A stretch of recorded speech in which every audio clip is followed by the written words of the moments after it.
Death is never easy to accept, and it's that much more painful when it robs us of the ones we love most. But sometimes even in death, others can be saved. This story is not a recreation.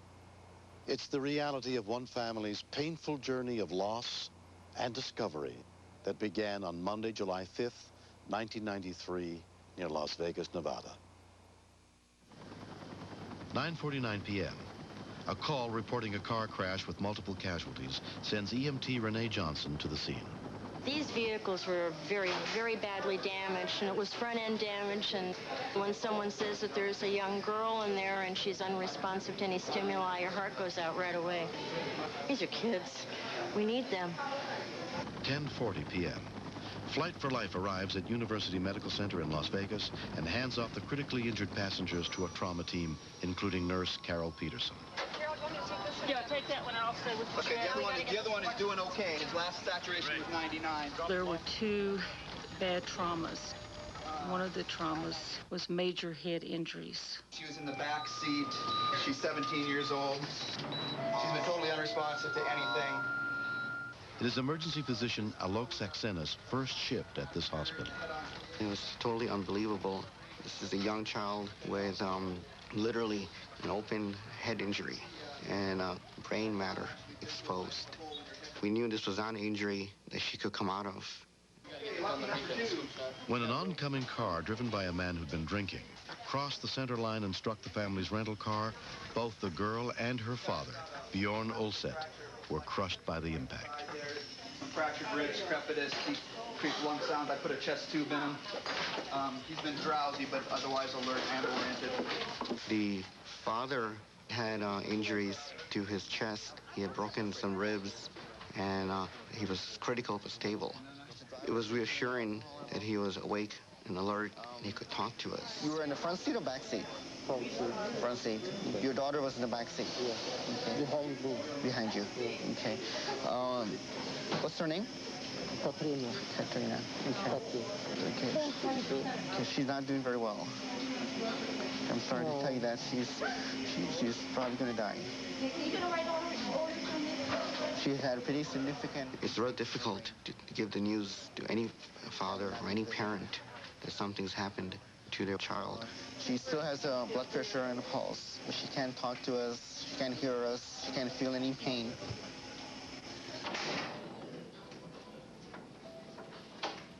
Bjorn's wife, Hannah, their 2 younger children, who were also riding in the car, and a friend who was driving, suffered only minor cuts and bruises in the accident.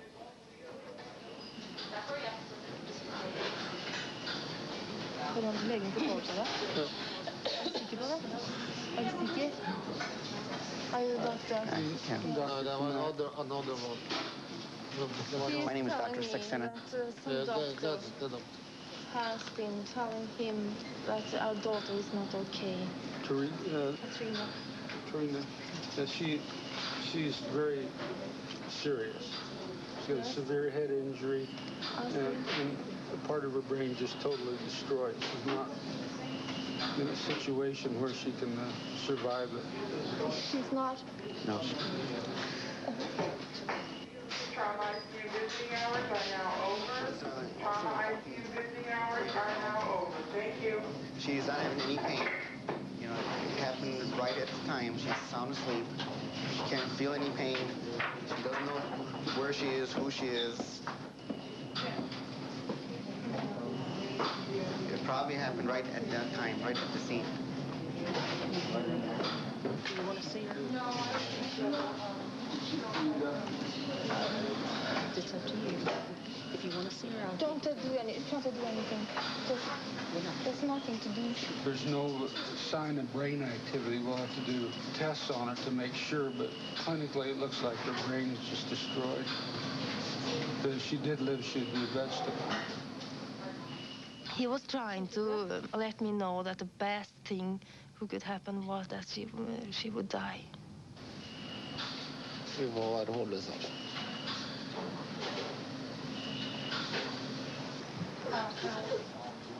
We went out into the lobby, and she told the 2 children that their sister was gone. Greg? grab your things. Let's go upstairs.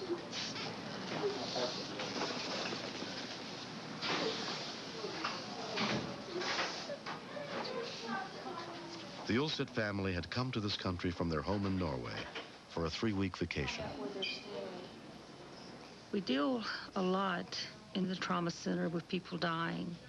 But with this child, here's a family, if they had put it on holiday, and they were having to go back after the holiday with one less child. Okay, so you've got to get well. Okay, here. Okay. I'm sorry. I'm sorry that you had this bad accident. I'm fine. You're very welcome. I'm glad I could. Okay? Be careful, dear. Okay? Okay, bye-bye. Ah. Jeez.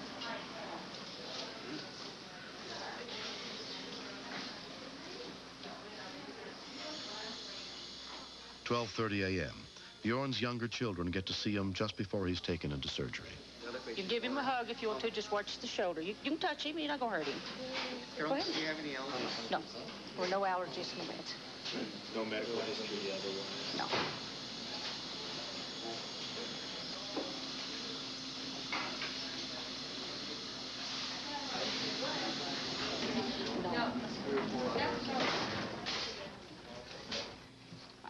I want to... This is her jewelry that she had on. Okay, I cleaned it up for you. Do you want her clothes? Okay. I'll have to give you the option. They will have someone coming up and talking to you. I don't know what time it'll be, whether it'll be here. Are you familiar with the donor network doors? About donating organs and things.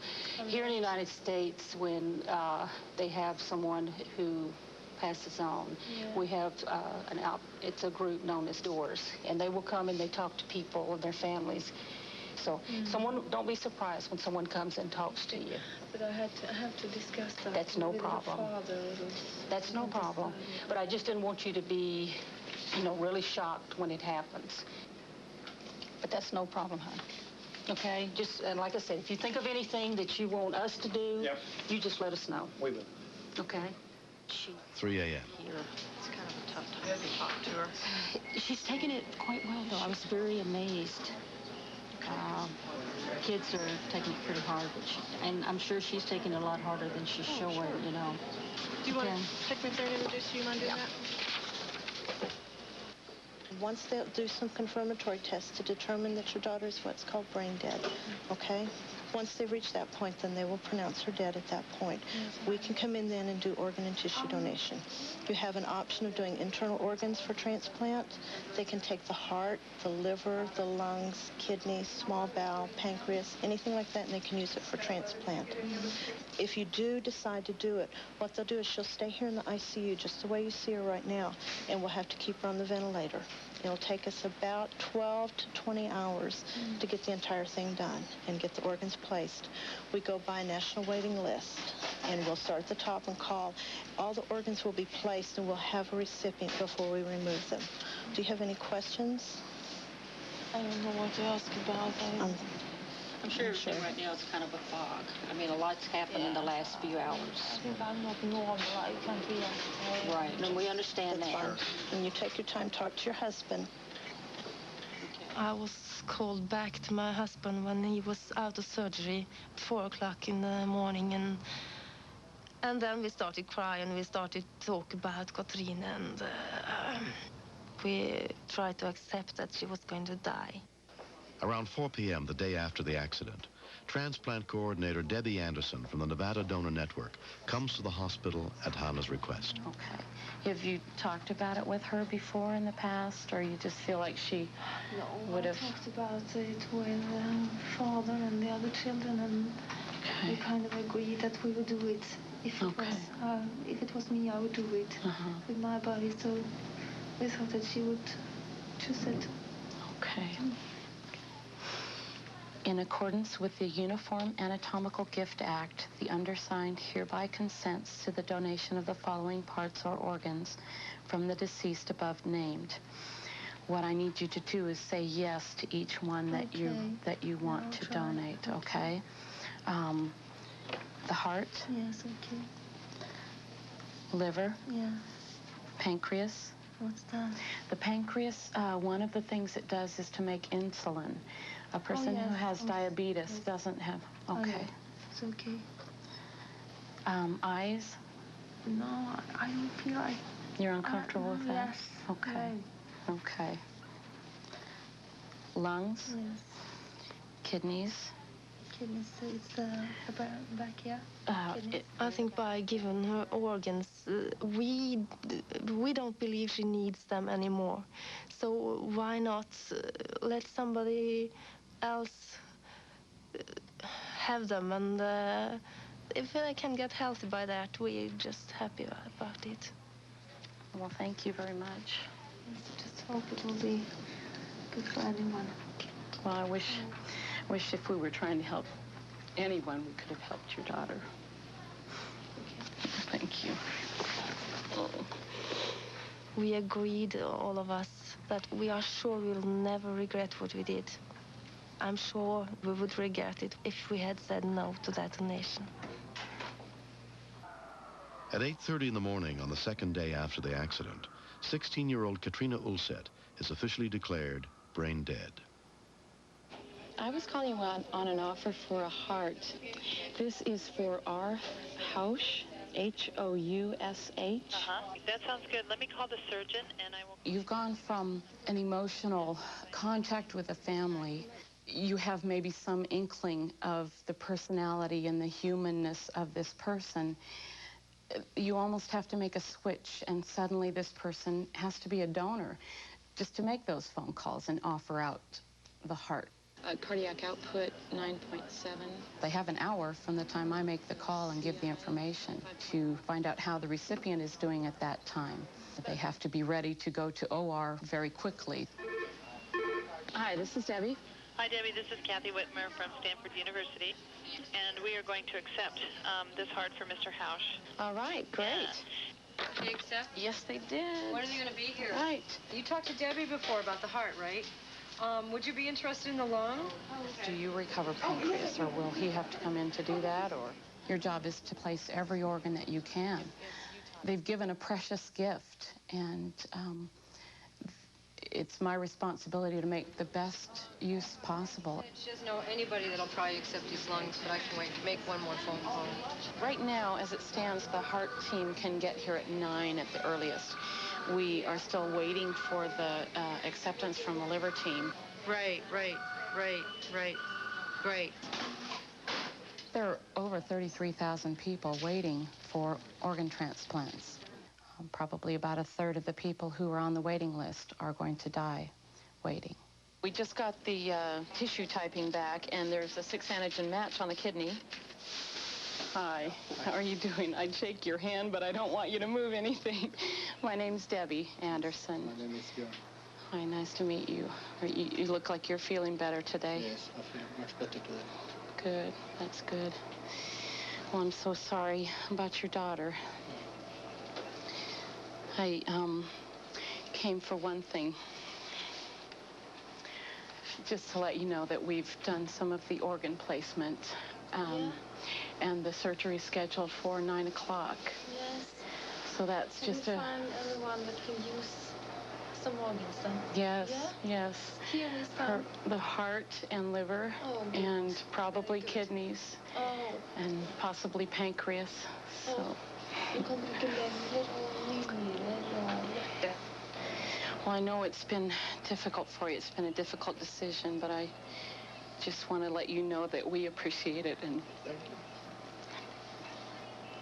Yes, we're just glad that you found somebody who can use it. It's the most important right now, I think. Okay. We'll let you know in a few weeks how everything turns out. We'll let you know how the people are doing. And yes. Thank you.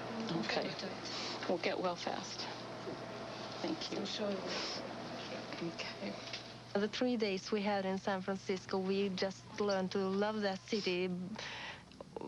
We were quite a happy family there, and we said to each other that we will never be in such a beautiful city again.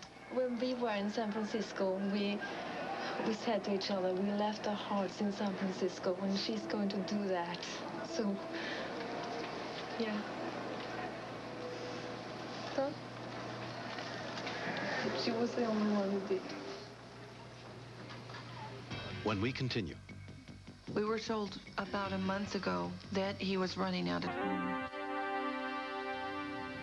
Across the country, thousands of people wait each day for a new heart or kidney or liver that is their only chance for survival. When the Ulstedt family made the difficult decision to donate their daughter's organs, they started a chain of events affecting the lives of at least 3 other families. By 11:25 p.m. on the second day after the accident, the organs have been removed and are ready for transport to San Francisco, Stanford, and Salt Lake City. Clark's been disabled now for 9 or 10 months. He really hates not being able to have the strength to go out and play with the children. 45-year-old Clark Sullivan has already had 1 liver transplant, but that liver was infected with hepatitis C and is now failing. We had 2 or 3 false alarms. A donor had been located, but complications arose, and after 3 hours of waiting, they tell us it's a no-go. You're so elevated, you're so anticipating this transplant, and then boom, within a matter of 30 seconds, you're just devastated. That's hard. You're on an emotional roller coaster all the time. At 22, Anna Velasco's kidneys failed because of a rare disease. For more than a year, she's been kept alive on dialysis. Some days she was feeling good. The next day, it's totally the opposite. It's really hard for me. Going to work, taking care of Carlos, taking care of her. I have to give everything I have and keep the hope alive. He was a normal child and a normal teenager growing up healthy and normal. And then all of a sudden, you know, he's stricken with this. 37-year-old Bob Hausch is dying of heart disease caused by a viral infection. You never picture losing your children. You always think that you're going to go before they are. My husband couldn't work anymore. He couldn't walk, he couldn't breathe. I did everything I could to help him to feel better, but he was just in such bad shape. We were told about a month ago that he was running out of time. We knew that without that heart, he wasn't going to make it. I received a phone call from my daughter-in-law that there was a donor, and the joy was, it's overwhelming. And I just couldn't imagine that my son's going to get a heart. That family had to sit down together and make a decision. The decision was to give their child's heart to ours. Stanford University surgeon Edward Stinson is part of the heart transplant team. The art and science of transplantation are not perfected, but the chances of Mr. Hausch being alive and well 5 years from now are in the range of 65 or 70%, whereas they were 0 before his heart transplant.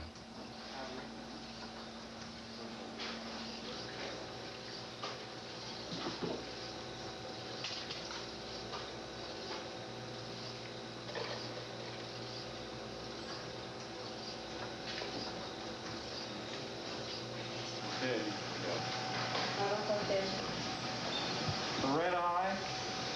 Ready? Hit it. Oh, beautiful.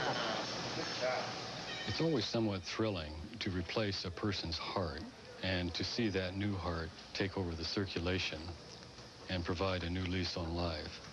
It's almost like a new start for each patient. 750 miles away at Latter-day Saints Hospital in Salt Lake City, Dr. LeGrand Belknap is one of the surgeons who will perform Clark's liver transplant. Mr. Sullivan has been in liver failure really for probably a year now.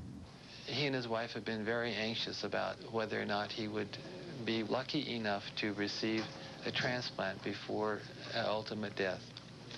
We had estimated that his survival would be less than 12 months. The woman in the room next door to us was also waiting for a liver transplant, and hers didn't come in time. At 4:10 a.m., Dr. Belknap begins the surgery to remove Clark's failing liver, while Dr. John Sorensen prepares the new liver. The dissection to get the old liver out can be one of the most demanding and horrendous experiences of any surgeon's life. Since it was a retransplant, getting the old liver out is much more difficult. The potential for major disaster is quite high. We're simply barely now seeing the edge of the originally implanted liver many years ago, encased in adhesions that the body has provided to conceal it off, actually. 5:15 a.m. Mr. Housh's relatives? Dr. Stinson and the team very happy with the way things have gone. The new heart is functioning very well, and everything is just going as we would expect. Bob, your family is here, honey, okay? They're here. Okay, you can talk to them.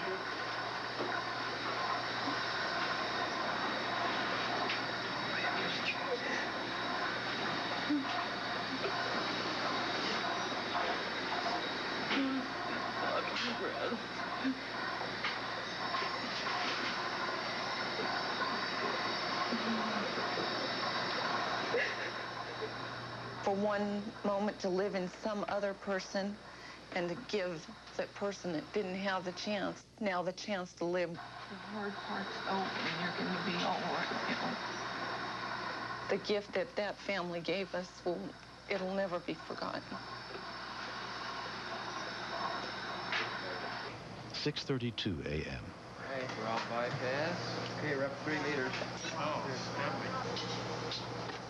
A person can't live for very long without a liver that's working. Therefore, we hope and we expect that the liver works immediately. Lap, please, quickly. Ready? Every surgeon who implants an organ, once releasing the clamps, questions whether it's going to fail or not. The liver looks pretty good. Oh, it's great. In Clark's case, we almost immediately saw bile coming out of the graft, which is one of the visible signs that the liver was working. It was a tremendous feeling at the time to think that this is going to give this man a new life. When we continue. When 16-year-old Katrina Ulset was killed in an auto accident, her family agreed to donate her organs to try and help at least 4 other families have a new chance at life. The one of her kidneys was rejected by the body of the man who received it. Heart transplant recipient Bob Hausch is doing remarkably well less than 12 hours after his surgery at Stanford University Hospital. And his birthday's Monday, and he's going to get, and this was his gift. There was no better gift than this. It's the best birthday present you can get. But I don't recommend it for everyone. The pain is gone. We see a brand new son. I thought you said you wanted to go to Disneyland. At least on life. Disneyland's not paying me no money to say that. When I hug my son, I'm hugging, you know, that donor also.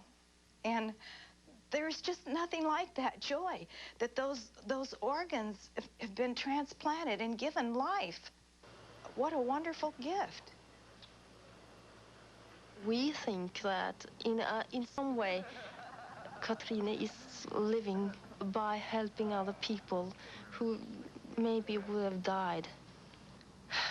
The way they expressed hugging my daughter, it was very touching. And we think we're part of them, yeah. It was so good. His first comment that he made when he woke up was, when are they going to do the surgery? What are they waiting for? And I says, it's over and done. And he couldn't believe it. Clark is doing very well. His liver began working immediately after implantation. Enjoy this. This is your first treat. He'll be able to return to fairly normal activity again. Breakfast.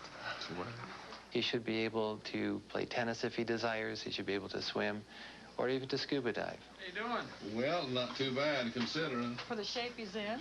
This kind of operation leads to a number of moments which are euphoric. And one is this morning when you see the patient awake and able to communicate with you. And another will be in a month when he walks up and shakes my hand. Her first question, and this is the honest truth, was, is my daddy going to be dead? Her second question was, are you going to bring me a present from Salt Lake? I would like that donor family to know that Clark will use his life well.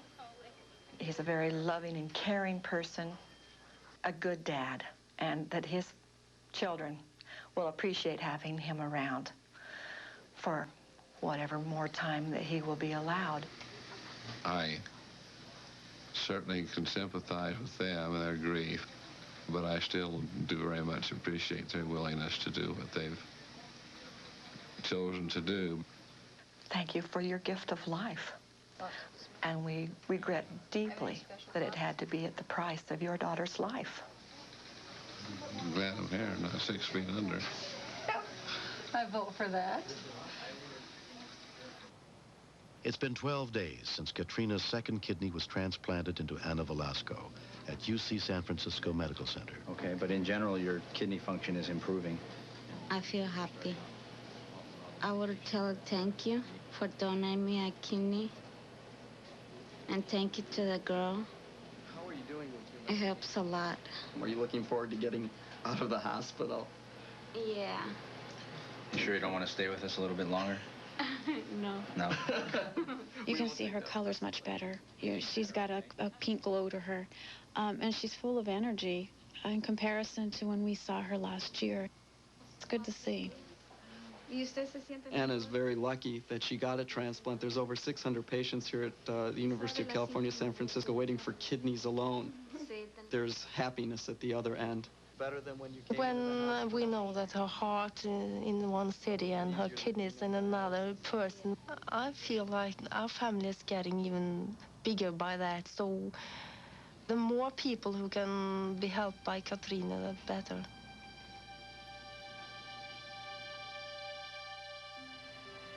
Six months have passed since Anna got her transplant. My son, Carlos, he has cerebral palsy. Now that I got my kidney, it's better because I can help with his therapy, feed him, and play with him. Because I feel better, I can give him a better life. Back then, she couldn't even walk at all. Now I can see it. It's a totally different person. And I can see Carlos, too, that on his face, he has a big smile on his face again.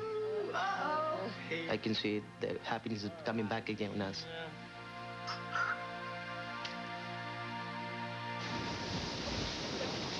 6 months after the accident, the Ulset family returns to San Francisco from their home in Norway.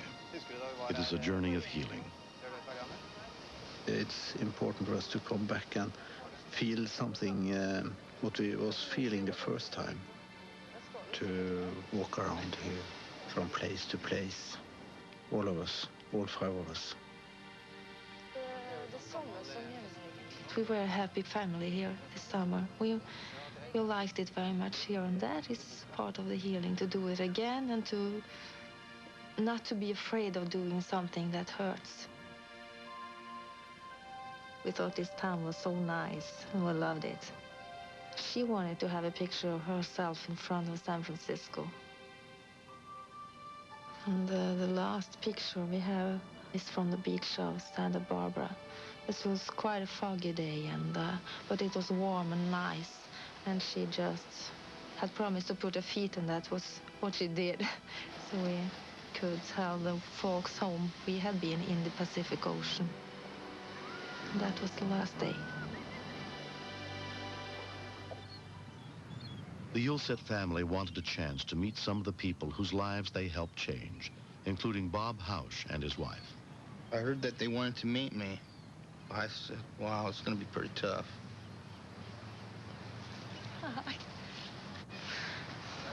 How do you... Sorry for your loss. Hi. We wanted to meet you so bad. It seemed like I knew him. It was like we were family.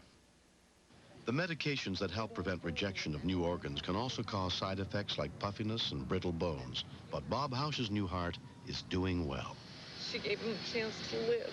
There needs to be more people like you that, donate. Everyone agreed right away, so that was no problem. And we don't regret it when we see you, though. Yeah. I thank you a lot. Yeah, I know. We'll remember her always. Always. Yeah, I brought you a picture. Did you bring it? I want to see a picture of her. I was thinking about Katrin, and I saw Katrin, and I think, oh, there he is, the people wearing Katrin's heart. And it was so, I couldn't see. I have been preparing, but I wasn't prepared for that. Oh, you guys wave to me. Perfect. No. Clark and Cheryl Sullivan and their 5 children have come to San Francisco to meet the Olsens. We just celebrated Christmas together, and the thing that was most beautiful about it, and we just kept remarking over and over again, is that there's not an empty chair at the table. We have the Olsens to thank for that, because we wouldn't have Daddy at Christmas this year had it not been for them. My gosh, look at that. Ah, you do it the easy way. There you go. The thoughts of losing my family were very frightening to me. But now I have the opportunity to continue on and to be a father to my children. I owe them my life. Glad to meet you. Glad to meet you, too. It could have been me needing organ. Maybe it could have been Katrina. Then it was so easy to say yes. It's just that she's a person to us now. Yes. You know? It's not just, We hope so. this is the thing that I really feel bad that transplant recipients do not ever know who their donors are. And I think that's sad. It's a sad thing. It just becomes... All of this makes more sense to me now. It gives my life more purpose. This young girl's given her life for me, and I think I owe her something by living the best life that I can. You got to tell me how you are. Yeah. It was important to see their faces. When you heard the names before, they were just names, and now we know them a little, and we can see that they are strong and they are alive, and that's a comfort to us. There she is. And there. It's beautiful. Pretty girl. They've made us a scrapbook, which was such a touching thing for them to do, because we have her now. We have the heart, and now we have a face to go with that heart. She's very beautiful. She's still alive because she's living in me. And I hope that they feel like I'm part of her family. It's amazing that one person can help so many people. We do thank you from the depths of our being. And for that decision that you had to make, the most difficult decision you've ever made, turned out to be the happiest day of our life, which was the saddest one of yours. And for that, we are truly grateful. And we just want to hug you for it. Thank you so much. It was from all of the recipient. And it comes from the heart. Deepest in the heart. You feel it sometimes. We didn't do this just for you. We did it for ourselves, to have some comfort and to find some hope in anything. It was the only thing we could trust to have hope in. That's the part of our decision too. We don't know how long we have each other, none of us do. But maybe we should give a little bit ourselves when we are alive, and to care about people and each other. I'm very proud of her, you know. I am. For more information about the nationwide donor program, call 1-800-24-DONOR.